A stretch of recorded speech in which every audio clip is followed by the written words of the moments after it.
एक लेस्बियन लड़की अपनी पूरी फैमिली का ब्रूटली मर्डर कर देती है। रीजन आप ये सोचेंगे कि शायद उसकी फैमिली उसको एक्सेप्ट नहीं कर रही थी, पर असली रीजन इससे भी ज्यादा डार्क और डरावना था। 23 जून 2024 तो बात है संडे की, यमुनानगर हरियाणा। शाम के 4 बजे पुलिस वालों को एक काजल नाम की लड़की का कॉल आता है और वो पुलिस को बताती है कि उसके घर में उसके भाई और उसकी मदर की डेड बॉडीज पड़ी हैं। पुलिस तुरंत उसके घर पहुंचती है और पुलिस ने देखा कि काजल का भाई, जिसकी उम्र लगभग 23 साल होगी, उसकी बॉडी ड्राइंग रूम में फ्लोर पर थी। और जैसे ही पुलिस अंदर जाती है वो देखते हैं कि काजल की माँ की डेड बॉडी बेडरूम में बेड पर पड़ी हुई थी, प्लस घर का सारा सामान इधर उधर फैला हुआ था। और काजल पुलिस को बताती है कि घर से सारी ज्वेलरीज भी मिसिंग है। काजल पुलिस को बताती है कि वो घर से 2 बजे के अराउंड निकल गई थी और उसके बाद वो ब्यूटी पार्लर गई थी और फिर वो जूस लेने गई थी, जिसके बाद वो घर पर 4 बजे के अराउंड वापस आई और तब उसने देखा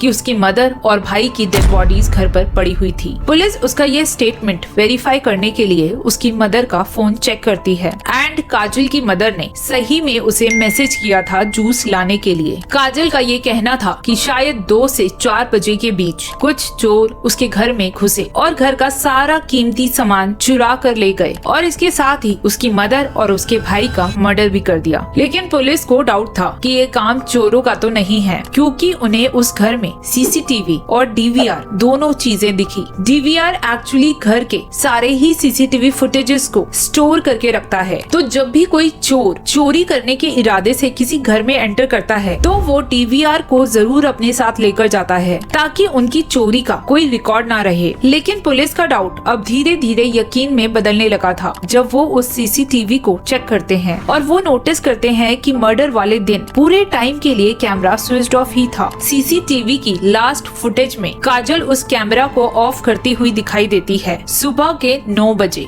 अब मर्डरर तो पुलिस के सामने ही था, पर कोई भी इंक्रिमिनेटिंग एविडेंस नहीं था। ये चीज अब पुलिस को परेशान करने लगती है, क्योंकि बिना किसी एविडेंस के सिर्फ सीसीटीवी फुटेज के बेसिस पर वो काजल को अरेस्ट नहीं कर सकते थे। लेकिन कुछ ही घंटे बाद पुलिस के हाथ एक ऐसी चीज लगी जो उनके इस केस को स्ट्रॉन्ग बना रही थी। पोस्टमार्टम रिपोर्ट, जिसमें साफ लिखा था कि मर्डर सुबह 9 से 10 बजे के बीच हुआ है, जो काजल की बातों के साथ मैच नहीं करता था, क्योंकि काजल के अकॉर्डिंग तो मर्डर 2 से 4 बजे के बीच हुआ था। अब पुलिस पड़ोसियों की सीसीटीवी फुटेज को चेक करना स्टार्ट करती है और उनमें से एक फुटेज में पुलिस को काजल का भाई राहुल बाहर जाते हुए दिखाई देता है और इस टाइम पर 9:30 बजे थे। लेकिन जैसे ही राहुल बाहर जाता है, एक साया उस घर में घुसता है। उस मिस्ट्री पर्सन ने अपना पूरा फेस कवर किया हुआ था। उसके बाद राहुल वापस घर में आता है और इसके बाद 10:30 बजे के अराउंड ये मिस्ट्री पर्सन घर से कुछ सामान लेकर बाहर आ जाता है और उसके पीछे पीछे काजल भी बाहर निकलती हुई दिखाई देती है।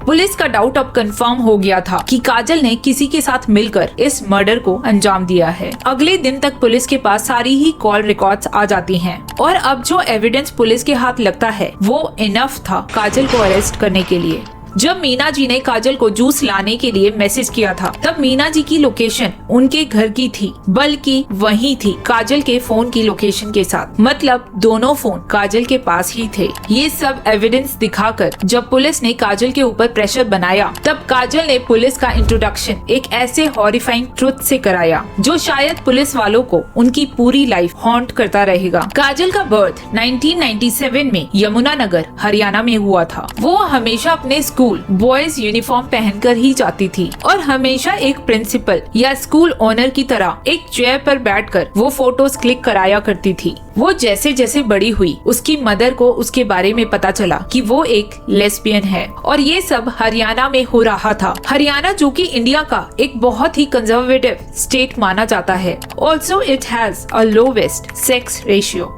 लेकिन फॉर्चुनेटली फॉर काजल, उसकी मदर और उसके ब्रदर ने उसे काफी अच्छे से एक्सेप्ट किया। Kajal had a dominating stake in her sexual fetish, इसलिए वो साहब, नवाब इन सब की तरह एक्ट करती थी पूरे टाइम।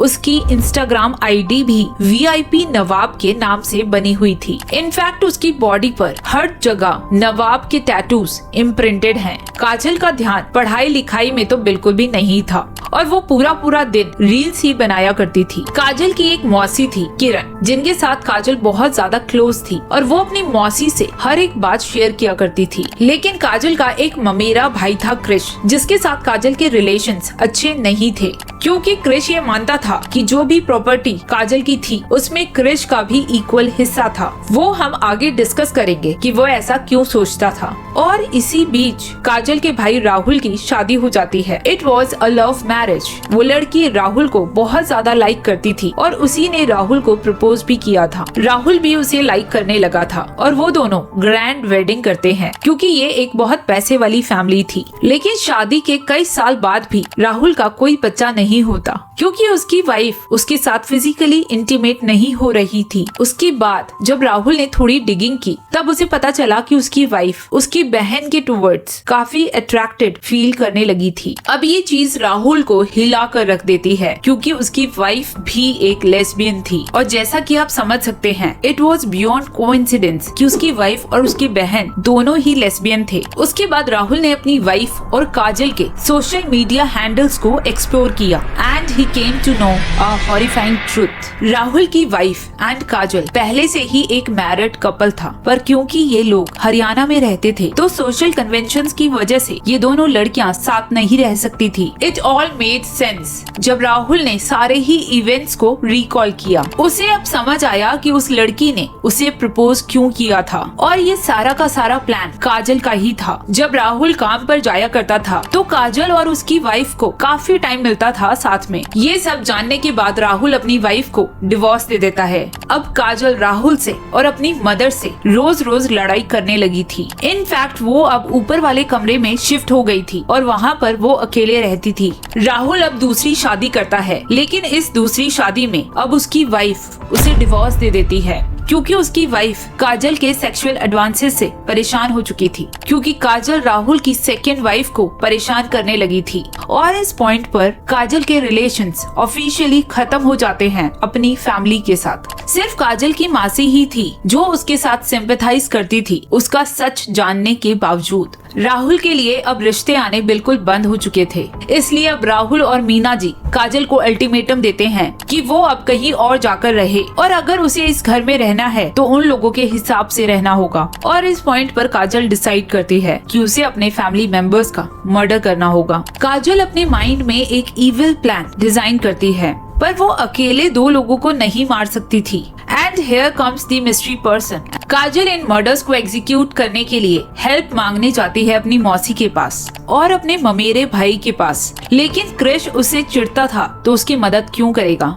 एक्चुअली क्रिश और काजल की ग्रैंड मदर थी, जिनकी डेथ कोविड 2020 के टाइम हुई थी। सबने यही एक्सपेक्ट किया था कि दादी अपनी 200 गज की जमीन और अपने 40 गज के घर को अपने बेटे यानी कि क्रिश के फादर के नाम करेगी, पर उन्होंने सब कुछ मीना जी के नाम कर दिया था, क्योंकि मीना जी ने ही उन्हें बुढ़ापे में बहुत ज्यादा सपोर्ट किया था। इसी चीज ने क्रिश के फादर को बुरी तरह डिस्टर्ब कर दिया था। वो दिन रात अल्कोहल में डूबे रहे और फाइनली उनकी डेथ हो गई। तब से क्रिश और उसका भाई ईशान काजल और उसके भाई राहुल से बहुत ज्यादा चिढ़ने लगे थे, क्योंकि उस जमीन पर ये अपना हक मानते थे। काजल जानती थी कि क्रिश मॉरली और फाइनेंशियली दोनों ही तरीके से बैंकरप्ट है। काजल अपनी फैमिली को अपने फ्रीडम के लिए मारना चाहती थी, लेकिन उनके मरने का एक बाय प्रोडक्ट एडवांटेज भी काजल को ही मिल रहा था, क्योंकि उनके मरने के बाद सारी प्रॉपर्टी पर पूरा हक काजल का ही था। वो क्रिश के सामने अब एक प्रपोजल रखती है कि अगर क्रिश उसकी फैमिली को मारने में उसकी हेल्प करेगा तो वो उस प्रॉपर्टी का आधा हिस्सा उसको दे देगी। बस इतना सुनकर तो वो रेडी हो जाता है। 23 जून को जब राहुल शेविंग के लिए निकलता है, तब काजल कॉल करके क्रिश को अपने घर बुला लेती है। क्रिश अपने चेहरे को ढककर काजल के घर में घुसता है। काजल की मदर उस टाइम पर फोन में एक मूवी देख रही थी और तभी काजल लोहे के सरिये से उनका सर फोड़ देती है। उसके बाद काजल और क्रिश दोनों राहुल के आने का वेट करते हैं। जैसे ही राहुल घर में घुसता है, क्रिश उसके सर पर वार करता है और मोबाइल चार्जर की वायर से उसका गला दबाता है। काजल राहुल के पैरों को जकड़ के पकड़ लेती है और थोड़ी ही देर में राहुल की भी डेथ हो जाती है। अब काजल घर की सारी ज्वेलरीज क्रिश को देती है और क्रिश सारा कीमती सामान लेकर बाहर निकल जाता है क्योंकि ये इसे एक चोरी का नाम देना चाहते थे। काजल की मौसी किरण ही आगे चलकर पुलिस को काजल की सच्चाई बताती है। फाइनली काजल भी अपना पूरा क्राइम कन्फेस कर लेती है। क्रिश जो भाग चुका था, पुलिस ने उसे भी अरेस्ट कर लिया और फिर क्रिश के भाई ईशान को भी पुलिस ने अरेस्ट किया। ये एक एक्सट्रीमली हेरोइक केस था और अभी इन सब की पनिशमेंट डिसाइड होना बाकी है।